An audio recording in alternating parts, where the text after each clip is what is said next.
முன்னாள் அமைச்சர் பொன்முடிக்கு எதிராக தாமாக முன்வந்து விசாரித்த வழக்கை உச்சநீதிமன்றம் முடித்து வைத்திருக்கிறது. உயர்நீதிமன்றம் முடித்து வைத்திருக்கிறது. விவரங்களை நம்முடைய செய்தியாளர் மதன் விவரம் என்ன?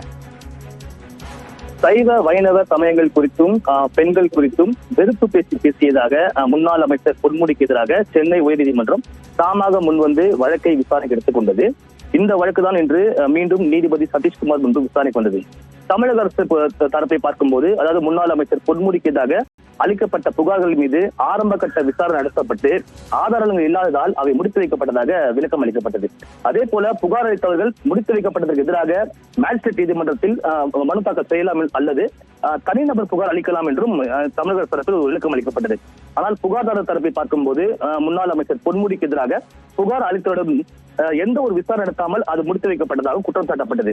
மேலும் சென்னை சைதாப்பேட்டை நீதிமன்றத்தில் முன்னாள் அமைச்சர் பொன்முடிக்கு எதிராக தனிநபர் புகார் தற்போது தாக்கல் செய்யப்பட்டு அந்த வழக்கு தற்போது MP MLஏக்கான சிறப்பு நீதிமன்றத்துக்கு மாற்றப்பட்டதாகவும் தெரிவிக்கப்பட்டது.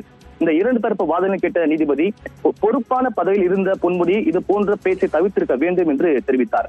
அதே போல காவல்துறையினரும் முறையாக விசாரணை நடத்தியிருக்க வேண்டும் என்றும் குறைந்தபட்சம் புகார் அளித்த நபரிடம் விசாரணை நடத்தி இருக்க வேண்டும் என்றும் அவர் குறிப்பிட்டார்.